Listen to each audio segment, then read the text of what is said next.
आज प्रत्येक देशवासी से एक और समर्थन मांग रहा हूं। ये है जनता कर्फ्यू। जनता कर्फ्यू यानी जनता के लिए, जनता द्वारा खुद पर लगाया गया कर्फ्यू। देश कुछ भी भूल सकता है, लेकिन इस वीडियो को नहीं भूल पाएगा। 19 मार्च का दिन था। रात के 8 बजे टीवी पर देश के प्रधानमंत्री नरेंद्र मोदी आए और बताया कि 2 दिन बाद यानी 22 मार्च को एक दिन का जनता कर्फ्यू लगेगा। इस एक दिन के जनता कर्फ्यू के बाद पहली बार 25 मार्च को देश भर में लगा था लॉकडाउन, जिसे 4 बार बढ़ाया गया और फिर शुरू हुई अनलॉक की प्रक्रिया। इस वीडियो में हम आपको बताएंगे कि कैसे हमारे यहाँ का लॉकडाउन दुनिया का सबसे सख्त लॉकडाउन था, और ये भी बताएंगे कि क्यों इसके बाद भी कोरोना वायरस लगभग पूरे देश में फैल गया। अब सबसे पहले बात सख्ती की। ऑक्सफोर्ड यूनिवर्सिटी ने दुनिया भर में कोरोना वायरस के मामलों की स्टडी करने के लिए ऑक्सफोर्ड कोविड-19 गवर्नमेंट रिस्पांस ट्रैकर बनाया है।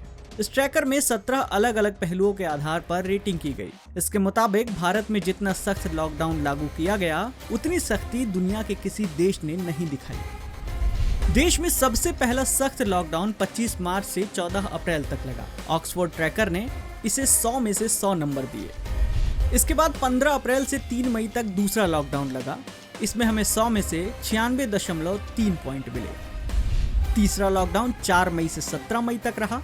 इसमें हमें 100 में से 81.9 पॉइंट मिले। और फिर चौथा लॉकडाउन 18 मई से 31 मई तक लगा।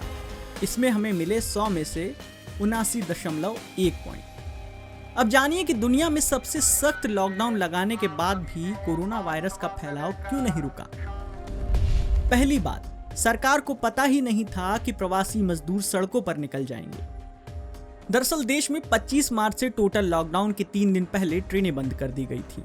जब देश में 21 दिन के लिए लॉकडाउन लगा, तो उसके बाद देश के कई हिस्सों में प्रवासी मजदूर अपने राज्य लौटने लगे। नतीजा ये हुआ कि लॉकडाउन लगने के 5 दिन बाद ही दिल्ली के आनंद विहार बस टर्मिनल पर 15,000 मजदूर इकट्ठे हो गए। बाद में इन्हें प्राइवेट बसों के जरिए उनके गांव तक पहुंचाया गया। दूसरी बात, श्रमिक स्पेशल ट्रेनें चलाई गईं तो कोरोना के मामले और बढ़े। प्रवासी मजदूरों को उनके घरों तक पहुंचाने के लिए 1 मई को सरकार ने श्रमिक स्पेशल ट्रेनें शुरू की। नतीजा ये हुआ कि कई राज्यों में कोरोना के मामले अचानक बढ़ गए। इसका सबसे बड़ा उदाहरण है गोवा। गोवा 19 अप्रैल को कोविड फ्री घोषित हो गया था, लेकिन जब ट्रेनें चलनी शुरू हुई तो गोवा में मामले बढ़ गए। वहां के स्वास्थ्य मंत्री विश्वजीत राणे ने भी कहा था कि श्रमिक स्पेशल ट्रेनों से आने वाले मजदूरों की वजह से राज्य में कोरोना के मामले फिर बढ़ गए। तीसरी बात, केस बढ़ रहे थे और सरकार ने शराब की दुकान खोलने की परमिशन दे दी।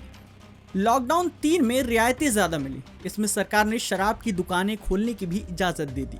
नतीजा ये हुआ कि देश भर में शराब की दुकानों पर भीड़ जमा होने लगी। इस भीड़ को देखते हुए हालांकि दिल्ली सरकार ने शराब की कीमत 70% तक बढ़ा दी।